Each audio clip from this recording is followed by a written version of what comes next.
I can't get enough. Got a space in my tackle box, just got to fill it up. Lure love, I can't ever stop. Don't got a basement, got an underground tackle shop. And here are the hosts of the Lore Love podcast. John, Crappie Hippie King, and Tim, Tackle Box Beat. Lucy, be quieter. I don't want the Crappie Hippie to hear us talking. I really need to test this device. I found it at the bottom of a huge vintage tackle box I bought at a garage sale. Tim, this seems very dangerous. Is it really a thought wave scanner? I don't like the looks of it. Relax, Lucy. It's not a thought wave scanner. It's a hemispheric brain wave condenser helmet that just happens to scan thought waves and tap into your memories. It just looks like a metal colander with a few wires coming out of the top. Crappie Hippie will be fine. Why do you want to test it on the Crappie Hippie? This episode is about the best fishing lures for kids, and I want to tap into the Crappie Hippie's memories from when he was 10 years old. Shh, here he comes. Hey, what's going on? What the heck is that thing? Is that a leftover costume part from Halloween or something? Yeah, that's what it is. It's a costume hat. Wow, God, looks kind of scary. The rest of that costume must have been really crazy, man. Crazy. Hey, anyway, I dropped by. You don't happen to have any more of those Z-Man trick shots in Meat Dog, do you? I might. Look in that old pal tackle box in the corner. Lucy, how can we get him to put on the hemispheric brainwave condenser helmet? I have formulated a suitable plan. Hey, Crappie Hippie. You want to try on this cool helmet? Huh? Well, sure. Well, that was easy. One must simply match inducement to the relative intelligence of the quarry. Okay, Crappie Hippie. Sit right here next to Lucy so we can plug you in. I mean, put this cool hat on your head. Wait. Plug me in? You're going to plug me into Lucy? Yeah, but just so she can light up the helmet and play some classic hits from the 60s for you. Right, Lucy? Affirmative, Tim. Oh, groovy, man. Cool. Go for it.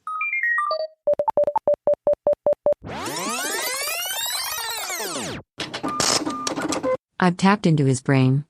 If you thought the helmet looked scary, you should be in here. It's like a cross between the Woodstock Music Festival, a Bass Pro Shop, and the belly of a monster fish. Can you tap into the Crappie Hippie's memories from when he was 10 years old? Sure thing, Tim. I'm going in, connecting the memories to the speaker system. Wow. I'm 10 years old again. I can remember stuff from when I was 59. This is crazy. What am I doing here? You are here, my young human friend, to share your top 11 fishing lures with us. Oh, that's right. The top 11 lures when I was a kid. Okay, now, number 11, one of the best lures you can make are creepy crawler lures. You get the creepy crawler set, and you get a bunch of different molds, and you get the little plastic squeeze bottles, and you got the little oven there, little furnace you can burn your hand on, and it's awesome. And you just take a crappie hook and you stick it through it, and it makes a good lure, especially for bluegill in a pond where they're starving.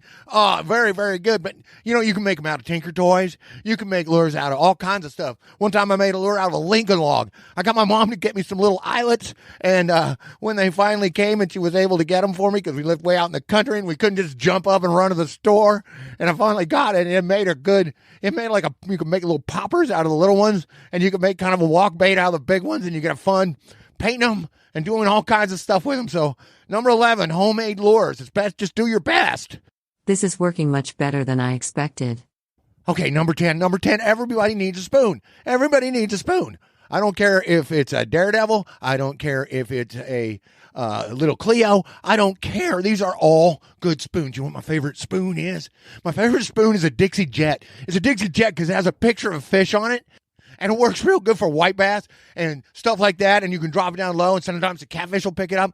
So everybody get a spoon. Get a spoon. In fact, number 9, if you're going to get a spoon, get a Johnson Silver minnow spoon, because Johnson Silver minnow, then you can take a piece of pork rind or a piece of cloth or something, and you can just hang it on the back, right? My friend Russell, he got one from his grandpa, right? And it turns black. It turns black because it has real silver on it. It has real silver on the outside, so it'll tarnish.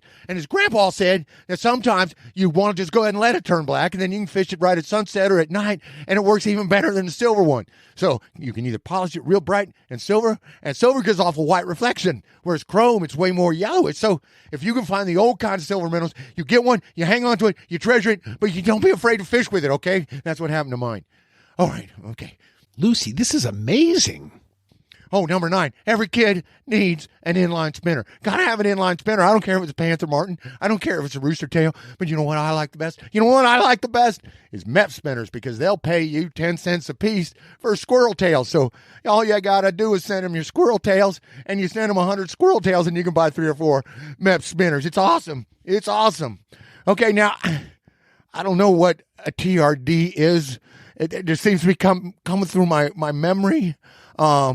But what we called a drop shot with a TRD on it was a catfish rig with a busted worm. So I'd get in my tackle box, and I'd have a bunch of cream worms and a bunch of old DeLong worms and some other stuff that were broken in half, and they were usually that weird flesh stone color, right? And then you put one of your catfish rigs, like a rigging so it won't go down to the bottom, like when you're fishing for bullheads and you put a sinker on there and then you put a hook a ways up on your line. Well, you can do that and fish for bass and use up all your busted up plastics. And it's great. But I guess, in the future, it will be called drop shotting. Well, whatever the heck that was anyway. So in the future, people are going to be doing it too. Okay? All right. Now, look, here comes the next one. Okay? Tiny torpedo. You got to have a tiny torpedo. You have to have a tiny torpedo because they make a lot of disturbance, and watching the surface blow up, it's the best thing ever. Topwater blowups are still the best thing ever. All right. Now, a straight jig. And you got to have straight jigs in your kit. You have to. And if you ain't got no money, then you just get a pair of nose pliers and some light wire crappie hooks, and you bend it at 90 degrees, and then you take your pliers and you crimp a split shot on there, and whammo, you have yourself a jig head. And then you just take it, and you take whatever you can find. You can even cut hair off the dog. Your dog ain't going to care. They like it. They want to do anything to make you happy.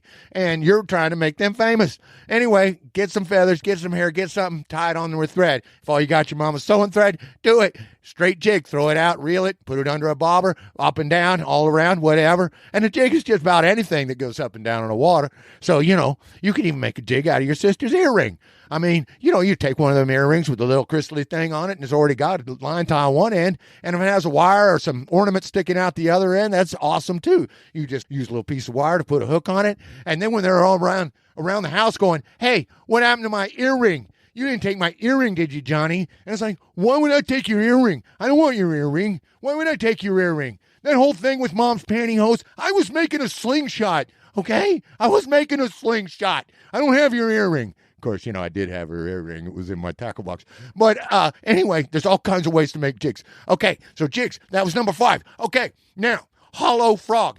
I don't know what a hollow frog is. It's just in my mind right now. But if you have a frog, I love my frog. I have a frog. I have a crawdad. I have a plastic minnow. I got all kinds of cool stuff. But the frog is my favorite. And if something tells me someday they're going to make them better and better and better and hollow, and all this over-fertilization, and all of our ponds are going to have a whole lot of algae and other weeds in them. So you're going to have to learn to love to fish a frog. It appears that the Crappie Hippie consumed a lot of caffeine as a child. Okay, now, everybody wants one of these. Everybody has to have one of these. You got to have a Rapala, or in the future there will be hit sticks from Berkeley. Okay, so if you live to be in the future, you can have that. But right now, get yourself a Rapala, either a floating Rapala, a countdown Rapala, whatever, I don't care. 2, 3 inch right in there. Rapala. Got to have it. Number 3. One of the best lures ever. One of the best lures ever. Alrighty. Now, you got to have a jig with the spinners underneath. Okay? And the only one, the one I love is Roadrunner, right? And I sit here and I fish with a Roadrunner, and I dream about Roadrunners, and I get ideas from Roadrunners, and I have this vision someday I'm going to make something kind of like a Roadrunner, and it's going to be really cool, and it's going to be really popular, and I think I'll call it Crappie Doodler, and I think you're going to like it, and I think you're going to want to buy it, because especially in the fall, it's the best bait ever. But right now, just get an underspin, and the only one around in 1972 is Roadrunner. All right. And now, here it is. Here's the number one lure. Here's the number one lure, okay? The number one lure, okay? All right? Okay? Is the number one. It's a beetle spin. It's a beetle spin. Who doesn't? I mean, you can catch. You can use that spinner with a marabou jig. You can use it with a beetle jig. You can do it with a quarter ounce. You can do it with a 32nd ounce. You can do it with whatever. It's the best jig made. It's the best jig made. And this guy, this old guy from this town near me, called Kansas City, and his name was Virgil Ward, and him and his buddy Chuck Wood, they're the ones who thought this up. They thought it up. And Chuck Wood's from Kansas. That's where I'm from. Okay. All right. Number one, beetle spin. Okay. All right. Okay. I gotta go have some cocoa. Okay. All right. This is Johnny, Crappie Hippie's 10-year-old self saying, hey, this has been Cosmic. Over and out. Tim, the helmet is smoking. That can't be good. There is an 89% chance his brain will be permanently altered if we don't get the helmet off his head in the next 20 seconds. And there is only a 3% chance that we will prefer the 10-year-old Crappie Hippie to the middle-aged one. I don't know. Any chance for improvement is worth taking in my book. Oh no, do you smell hair burning? Powering down, grab the helmet, Tim. Oh, wow, man. Hey, sorry, I must have dozed off. Huh. I dreamed I was a kid again. Why is my scalp so crispy? John, so you're looking a little bit annoyed today. Well, I kind of am. I mean, we're looking over different articles and different blog posts and stuff on the best lures to get a beginning kid fisher or even a more established kid fisher, best lures for kids. And I came across an article by this fella, John Paxton, on the Fishing Father blog, July 2019. And both on your list and mine, we had hollow frogs, or at least I did. And I know we both had minnows or rapalas, and he doesn't like either of those baits for kids. And I don't know. I just read through his article. He was talking about how, if you're going to give him a frog, you got to teach him to use a bait caster. I don't know. I just thought his perspective was a little skewed. And I think a lot of it depends on where you fish too. If you're in a place where there's a lot of farm ponds and those bass are going to be busting anything on the surface, probably having a kid fish with a hollow frog isn't a big deal. You know, it could work pretty well. To me, you need a couple things when you're just considering these lures. A lure needs to be heavy enough, have enough weight so the kid can cast it. You don't want to have something where the reel is just backlashing and you're ending up with these big bird nest tangles all the time. I can remember as a kid, taking weeds off a hook was a big pain. And so looking at lures that are a little bit more weedless, you certainly don't want to use one of those antique lures that has 62 big treble hooks on it and gets weeds no matter whether you're in a totally clear pond. It's like a weed magnet, and also you don't want those hooks because they might catch the kid. Kids have small hands or they're just learning to cast. You don't want to have a lure that will hook them. You also want lures that can catch small fish and larger fish. Crappie jigs, for instance, you can catch some monster bass on those as well as small fish. And my thought there is kids want to catch fish. I want to catch fish. You want to give them something that they're going to be able to catch a lot of fish to keep their interest, so that they want to stay out for another half an hour, another hour. Absolutely. Now, everything you've said there is spot on to me. You got to come at it from, an empathy from the kid's angle first. And I've kind of formulated what I consider my 4 pillars of how to evaluate the situation when it comes to what am I going to pick out for this young angler. First of all, you got to look at the age of an angler. The needs of a 3-year-old, a 6-year-old, a 10-year-old, a 14-year-old could be completely different. On the other hand, a 14-year-old that's never fished before might have a lot different needs set than a 6-year-old that's been fishing since they were 3, i.e. half their life. And then you look at innate ability in a kid. Are they naturally coordinated? Are they naturally inquisitive? Where are they coming from and how good are they at, already at what they want to do? And the last pillar, number 4, look at your abilities as an angler. If you're a sophisticated, advanced angler, be careful not to overwhelm kids and push them too hard into techniques that are too advanced. On the other hand, if you're a non-angler and you need help, there's all kinds of places you can get it online. You can always contact us directly. We'd be glad to hear from you. We'd be glad to help you out. Worry less about the fish and more about the techniques and learning to cast and things to get out there. John, I would add to that. I can remember as a kid using those yellow casting plugs, no hooks, and going out in the yard and casting. And just the sheer joy of casting is something we forget as we get older. And so having something the kids they might not even be fishing. They may just be having fun casting out and reeling that back in. So when I think about the two things that, what you just shared and what I shared before, here are some lures that I think are particularly good that I used as a kid and I think are great for kids. The first is a beetle spin. It's a small spinner bait. You can catch monster bass on it. You can catch perch. You can catch crappie. You can catch bluegill, everything on it. Well, Johnny loves a beetle spin, and Crappie Hippie still does, buddy. It's my number one for sure. For a kid, you can't go, any better than a beetle spin. It's semi-weedless. It's a straight retrieve. You keep that line tight so your spinning reel is not always looping up and causing you screams. Yeah, I'm right on the beetle spin, brother. And then I wouldn't go the floating frog route as much as I would go a short floating jerk bait, 2 or 3 inches. And I would take the back hook off. So there's one treble hook in the middle. I do that with a lot of my jerk baits. I do not find that I miss hookups with that. Fish usually are hitting that right in the middle. But now you have something that's floating, so it has that top water action.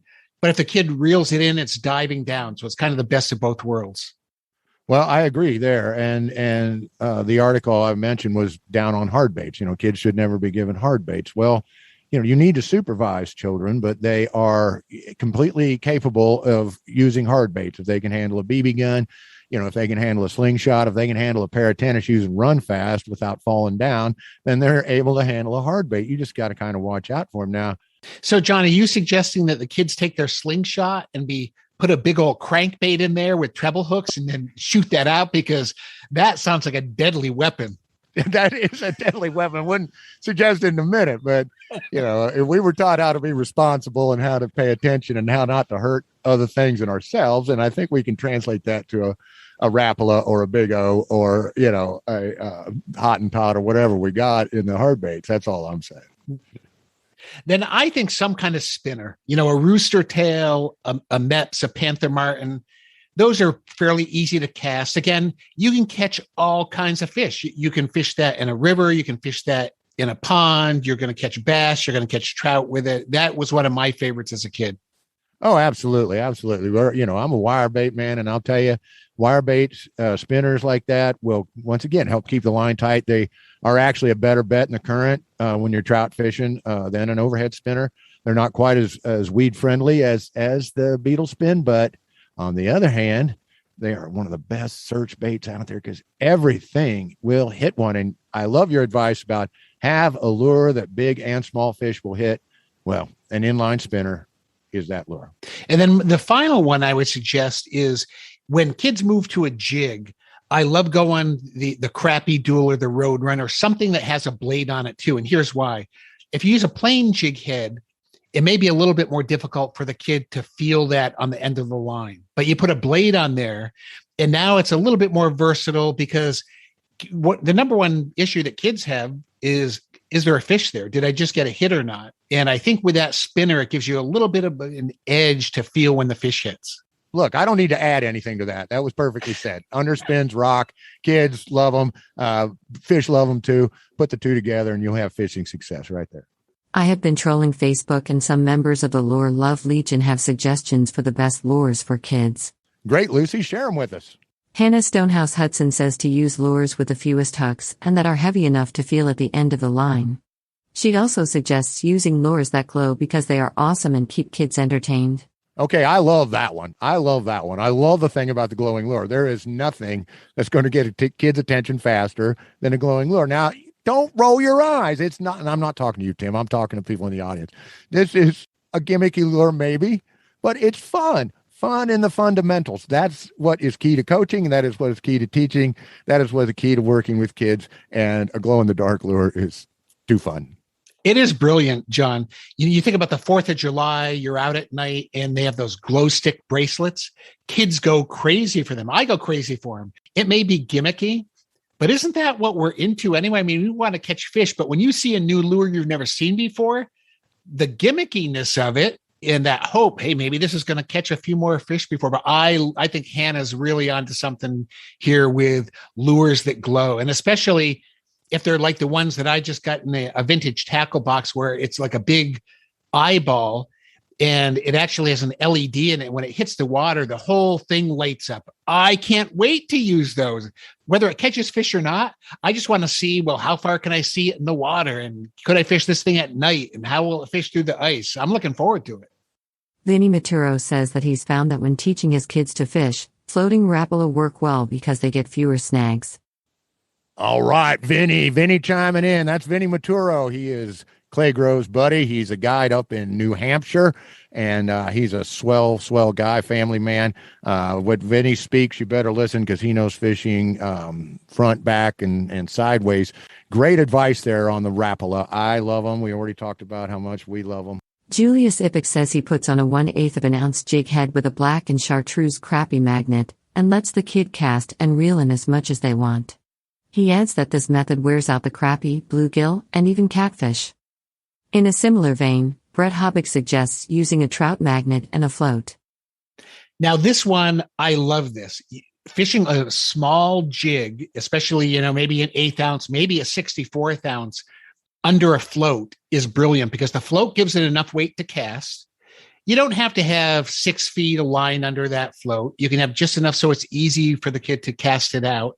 You can catch all types of fish. What this reminded me of is with my kids, we used to buy the 1-inch gulp minnows, and we would put those on a 64th ounce jig head. So now you got the scent of this gulp minnow, and it's a great way to catch fish. I still do that sometimes. Sometimes it's windy out and you can't get that 64th of an ounce jig out there, and you put a float on it and you cast it out. So I think this is a brilliant idea for kids. It's kind of that cross between bait fishing and lure fishing. And your kids can watch the float so they can see when a fish takes it, which helps them to set the hook. Like I say, it's important not to have too much line, swinging off of there. If they are deeper than that, then next time you come out, you'll have learned to use a slip bobber and you'll be able to get around that problem. But you got to keep it fairly short. But one thing about it too is it teaches kids how to do a lob cast, because you can't snap cast this stuff like you can with a straight up jig. And folks, you really got to kind of help the young angler, cast it. But yeah, they can reel it, they can diddle it, they can do what they want with it. And I'm with you. I'll add a chunk of live worm or a gulp bait or some other brand of nib or bait, because I like the fish to hang on to that jig just a little longer, to give that angler just a little more time. Because by golly, sometimes if you're fishing a straight jig under a bobber, they can be a little mean to you and come up under it and do all kinds of silly things that are hard to detect. So putting on a little inducer can actually up your strikes and bring in, more species. So no, a jig and bobber it takes me back. It takes me way on back. Okay, thanks to all the members of Lure Love Legion for sharing your ideas. We sure appreciate y'all posting and talking with us and so on. We just received a voicemail message from Amazing James and his 2 boys, Teddy and Charlie. They have some ideas about the best lures. All right, boys. What are your favorite fishing lures? Teddy, what's yours? My favorite fishing lure is a beadhead nymph because I caught tons of sunfish and tons of other fish with it. Nice. You got a nice bass last time we used that, right? It was very big. On the Tenkara rod? That was awesome. Charlie, what's your favorite lure? My favorite lure is a worm because I can catch almost anything. Mm-hmm. And I caught a giant catfish. Yep, that was the last fish you caught. Hey, Tim, Crappie Hippie, nice work on the podcast. Amazing James, out. Wow, this is just incredible. A kid using a Tenkara rod, fishing a beadhead nymph. I love this. And his brother, who's into fishing with worms. I just love the excitement in their voice. They're already finding what are their favorite lures. What do they like, and testing these things out. And isn't that what it's all about, John, is testing new things. I love getting a new lure and seeing, well, how does it swim? What does it look like? What's the action? How do fish hit it? Should I be fishing it faster or slower? That just pumps me up. Oh, it pumps me up. And in fact, now I'm in there and testing, which size blade to use. Make sure I don't overpower this so it runs straight. Make sure I do this. Testing. I mean, lure design, new lures, all of it, creating new lures, buying new lures. These guys, we know their dad James, awesome dude. It's just so fantastic to hear the, like you say, that enthusiasm. And I know they're in a situation where they will experience the joy of fishing over and over and over again their entire lives long. So thanks for sharing, guys. You know what? I'm going to send y'all a nice selection of hand-tied jigs from Glasswater Angling. And now you can have a lure from me to be your favorite, from me and Tim and the Lure Love podcast. And maybe they'll make your list of favorite lures. Lucy, what did you mean when you said that one must simply match inducement to the relative intelligence of the quarry? I meant that you and John are not the sharpest hooks in the tackle box. To be honest, you're both kind of like an old rusty hook that had its tip broken off on a rock. You may have a point there. Get it? A point? You know I don't understand your attempts at humor, Tim. But Tim, would you like to try on this cool metal hat? It plays music and has flashing lights on it. I'd really like you to try it on. Oh, no. I can still smell the stench from Crappie Hippie's head. But I will tell you a story about the first fish I caught as a kid. That doesn't sound as fun as making your head smoke, but, okay, tell me a story.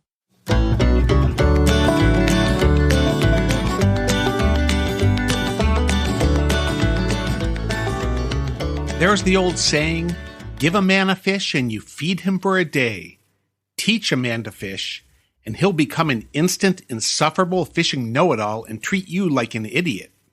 Just visit any Facebook fishing group to see what I mean. Ask what the best lure is to catch such and such a fish, or what rod and reel combo you should buy for fishing for a certain species. You could post the question, what lure is best to catch giant trevally in Australia?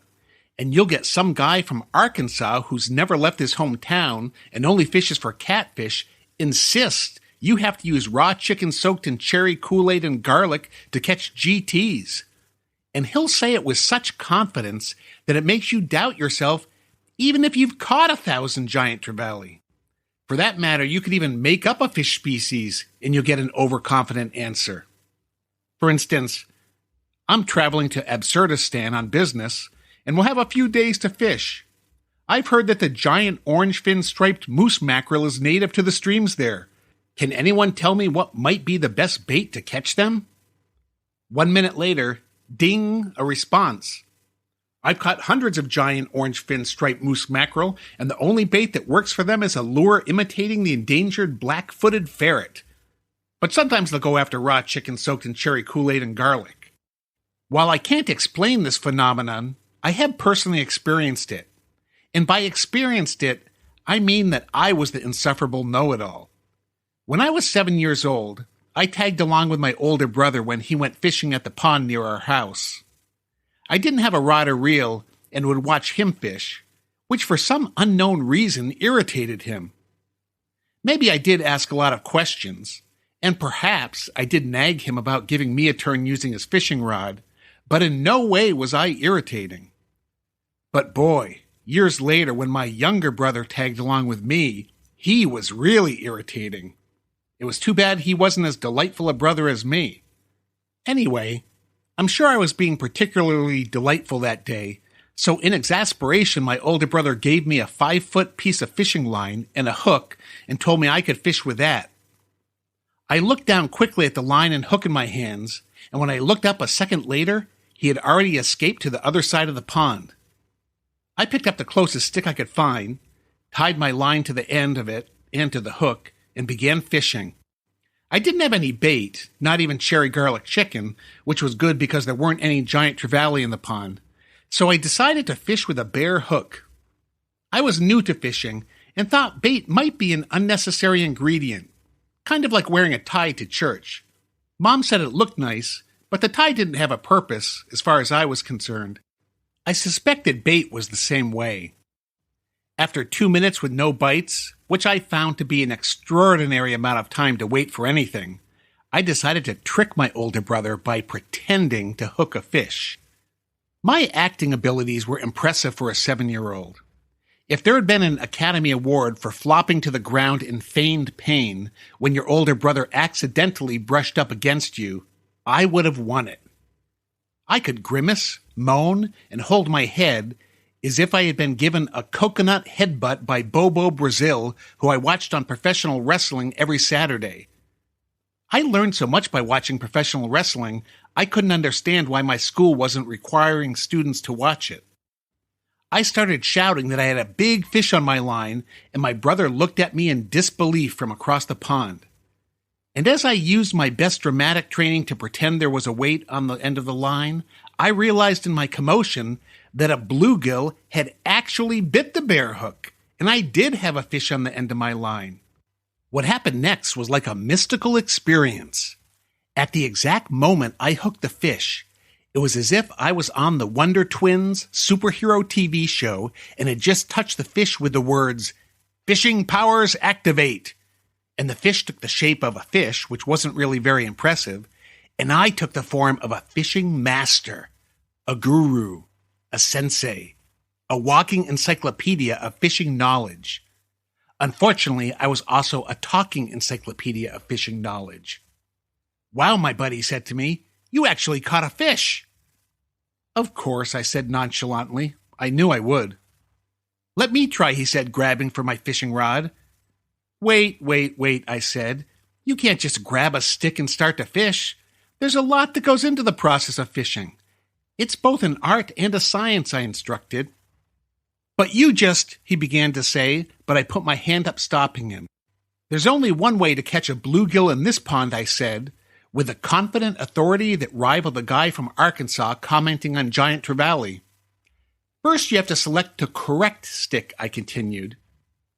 "But you just picked up the closest stick you could find," he said. "It may have looked that way to you," I said, "but only because my keen eye knew what to look for. The stick must be 3 to 3.5 feet long, with no more than a 10-degree bend to it. An eastern white pine branch is okay in a pinch, but I prefer a blue spruce branch, much better for feeling the fish bite." "What do you mean you prefer?" my buddy said, getting a little irate. "How can you prefer anything when you've only caught one fish ever?" He smiled as if he had caught me, but if I knew anything from the 94 seconds I had been a fishing master, it was that others would be jealous of my gift. Yes, my buddy would be jealous, and fish would fear me. Eventually he sighed heavily and said, Okay. If I find the right stick, can I use your line and hook?" I cleared my throat. "First of all, us master fishermen call it a rod, not a stick. Second of all, of course you can't use my line and hook. One of the most important parts of stalking bluegill is irritating your older brother enough that he gives you a line and hook. The brother has to be older, but not too much older, no more than 3 years, and he has to give them to you in disgust to shut you up. Fish can sense when the brother is too old, or the hook and line were not given in disgust. But I don't have an older brother," my buddy said in disbelief. "I'm sorry to hear that," I replied. "There's no way for you to catch fish then. But don't get mad at me. I don't make up these rules. It's just the way of the pond." A week later, my buddy showed up at the pond with a new fishing rod and reel his dad had bought him, and he caught 30 bluegill. I had caught only 2 using my blue spruce special. "Who's the master fisherman now?" he said to me. He said it with every fish he reeled in. "Well, that's evolution for you," I replied smugly. "Last week you wouldn't have caught a single bluegill with that rig, but obviously the bluegill have evolved since I smoked them with my master skills and gear. They were probably afraid they'd become extinct if I continued catching them the way I did last week." For some reason, my master fishing superpowers faded as I got older. I'd read about that sort of thing happening in comic books. But I don't really mind that I no longer know everything about fishing. It hasn't detracted from the enjoyment I get from being on the water. Besides, I have a lot more to do now than when I was 7 years old. For instance, I'm really getting into grilling. And as I was telling this guy on Facebook, you're not really grilling unless you're using a Weber 500 3-burner propane gas grill. In fact, I think I'll go throw on some chicken. I have a fantastic garlic and cherry Kool-Aid marinade.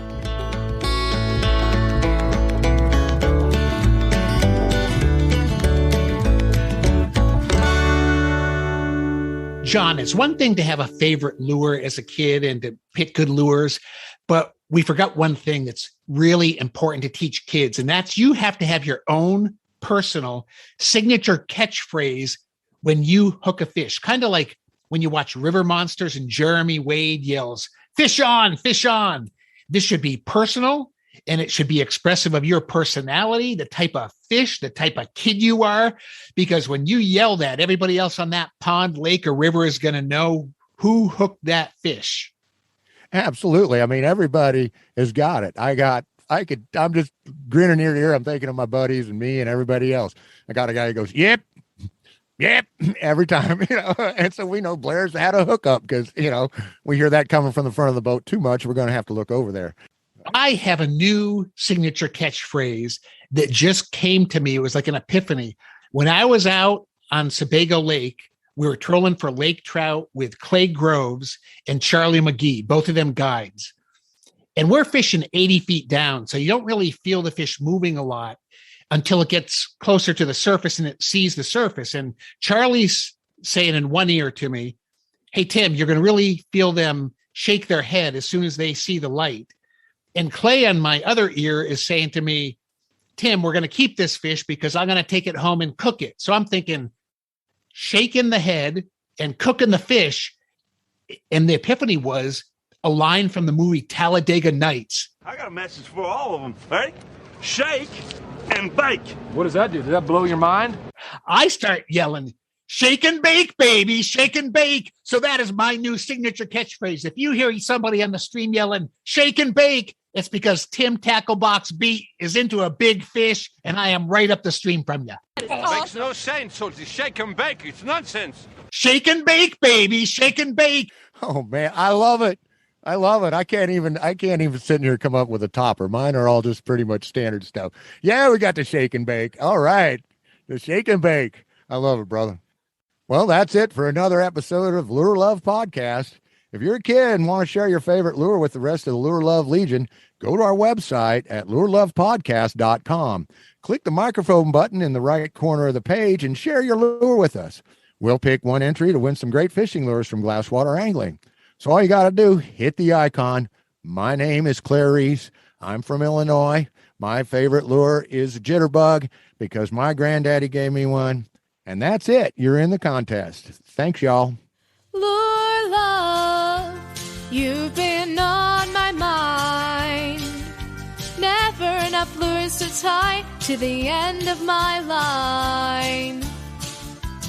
Lure love, can't I make you see? Why buy 5 lures and you can buy 100